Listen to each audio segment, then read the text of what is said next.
Costello fa male i suoi calcoli. Quando la mafia viene messa a processo da un giudice, Costello sorprende tutti a voler rispondere alle domande. Poi dopo insiste che il suo viso non deve apparire in televisione. L'unica opzione concessa è di riprendere le sue mani, ma ogni volta che le domande sulle attività criminali si fanno troppo dirette, Costello o stringe un bicchiere d'acqua o accartoccia o strappa pezzi di carta. Alla domanda «Cosa ha fatto per essere un buon cittadino?» risponde «Ho pagato le tasse». Nella sua mente pensava che fosse sufficiente.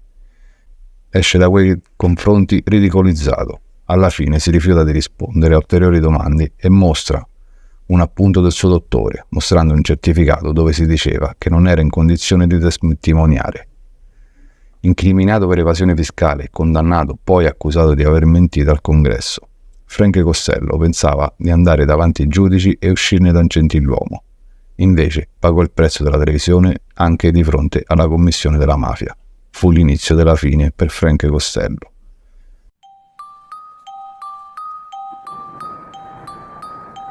Ma il fallimento di Frank Costello è una buona notizia per Don Vito Genovese, che intende sfruttarla al meglio.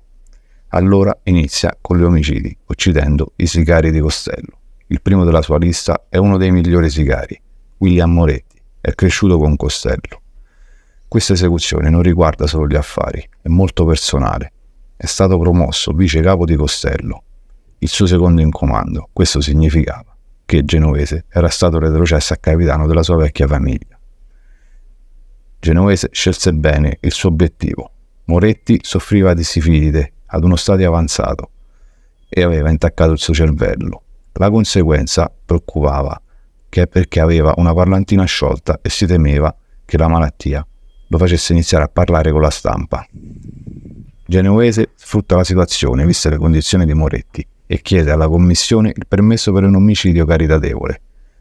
La commissione è stata creata da Laghi Luciano nel 1931 come sistema democratico per gestire tutti gli affari della mafia. Nessun boss può essere ucciso senza il permesso della commissione, ma Don Vito Genovese lo ottiene. L'agguato avviene il mattino del 4 ottobre 1951. Genovese con questo omicidio fa capire a Costello che lo ha preso di mira e Costello non è nella posizione di poter reagire, perché è costretto a una battaglia continua con le autorità per oltraggio alla corte ed evasione fiscale. Nei 6 anni che seguono, Costello entra ed esce di prigione. Quando esce su cauzione nel 1957, Don Vito finalmente decide di colpire. Genovese provò molte volte a ottenere l'ok per uccidere Costello, ma la commissione non lo concesse. Quindi Genovese decide di ucciderlo comunque. Don Vito studia le abitudini di Frank Costello. Prendeva il taxi con cui andava verso i vari incontri in tutta la città, come ha sempre fatto, senza guardia del corpo. Questo lo rendeva un bersaglio facile. Genovese intanto assunse Vincent Gigante, un ex pugile che diventò il suo autista. Era un vero delinquente, un duro, uccideva senza battere ciglio. Era l'immagine riflessa di Don Vito Genovese e a Don Vito piaceva per questo, perché era un killer spietato. La sera del 2 maggio 1957 Frank Costello è a cena con gli amici in un ristorante. Dopo cena torna a casa in taxi. Frank Costello viveva in uno stabile di lusso al Central Park. Entrò nell'atrio e incontrò Gigante. Gigante solleva la pistola e dice: «Questo è per te, Frank». Costello, ricoperto di sangue, quando arriva all'ospedale Roosevelt, è stato solo colpito di striscia alla testa. Il portiere del Majestic identificò Gigante. Gigante presto si consegna e viene processato per tentato omicidio. È un momento molto pericoloso per Don Vito, se Costello conferma l'identità di Gigante. Ma al processo Costello segue la regola mafiosa e dichiara alla giuria di non riconoscere Gigante. Così Gigante viene rilasciato e fuori dal tribunale si avvicina a Frank Costello, gli porge la mano e gli dice: «Grazie Frank».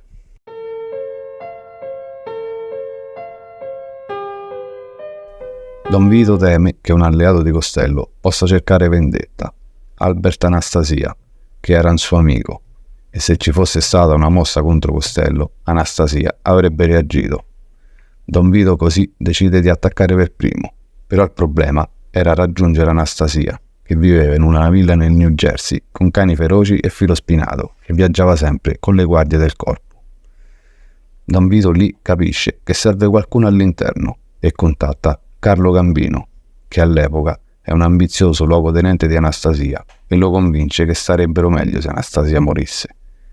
La mattina del 25 ottobre 1957 alle 10:15 Alberta Anastasia entra nel salone di un barbiere a Manhattan. La sua guardia del corpo intanto parcheggia in un garage sotterraneo e si avvia a piedi. Anastasia chiude gli occhi e si rilassa sulla poltrona del barbiere. Due uomini in tuta, con sciarpe che coprono metà volto, si avvicinano alle sue spalle. Anastasia viene letteralmente scagliato via dalla poltrona. Genovese entra in azione. Annuncia di essere il nuovo capo famiglia e subito dopo si occupa del suo vecchio rivale.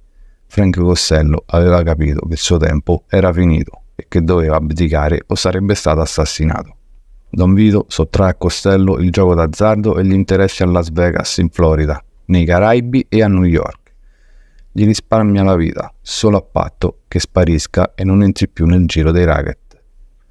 Costello manda un messaggio a Don Vito Genovese: è tutto tuo, hai il controllo. Don Vito Genovese ce l'ha fatta. Ora è il boss della più grande famiglia mafiosa di New York. Però è anche in grossi guai. Accecato da ambizione, ha ordinato l'omicidio di 2 leader mafiosi senza il permesso della commissione. E in più Don Vito fa grossi affari con il traffico di droga, ma molti boss sono preoccupati delle conseguenze delle droghe. Pensavano che se vieni beccato rischiando fino a 30 anni di prigione, potresti diventare una talpa per salvarti dalla galera.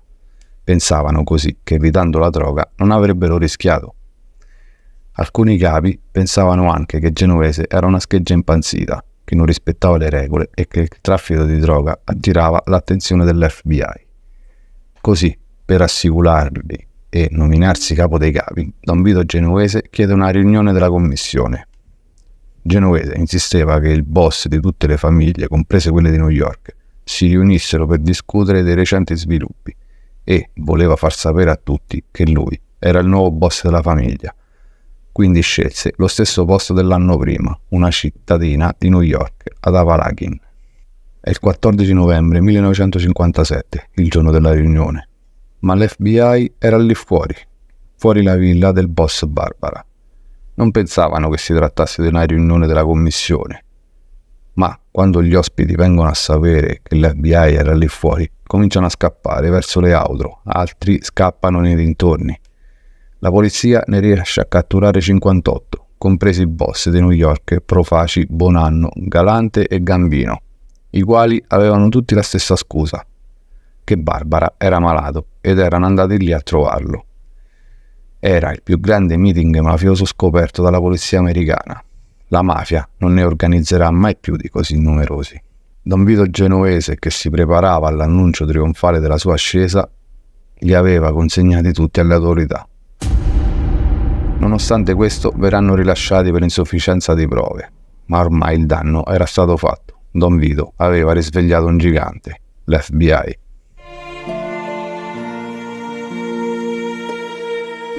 La verità è che le prove inconfutabili rendono impossibile negare l'esistenza di un'organizzazione criminale chiamata mafia, che, per generazioni, ha flagellato gli onesti cittadini della Sicilia, dell'Italia e degli Stati Uniti. Dopo il meeting di Apalachin, l'intelligence raccoglievano informazioni sull'identità dei mafiosi e sulle attività in cui erano coinvolti. Il risultato è stato che la sezione narcotici ha ordine di colpire Don Vito Genovese per combattere il narcotraffico. Il 17 aprile 1959 l'uomo, che per anni l'ha fatta franca per omicidio, viene inchiodato in un tribunale federale di Manhattan. Don Vito Genovese è multato di $20.000 e condannato a 15 anni di prigione per aver capeggiato un'organizzazione internazionale che importa eroina e cocaina negli Stati Uniti. Era una figura cruciale, uno dei personaggi chiave nell'introduzione di eroina e altre droghe in America. Senza di lui non sarebbe successo. A colto queste opportunità e la mafia le ha sfruttate per distribuire droga su vasta scala nelle maggiori città d'America, come New York e Chicago. Continua a guidare incontrastato la sua organizzazione dalla sua cella fino al giorno della sua morte, il 14 febbraio 1969, per un attacco cardiaco. La sua eredità è quella di una delle organizzazioni mafiose più potenti d'America, che ancora oggi porta il suo nome, la famiglia Genovese.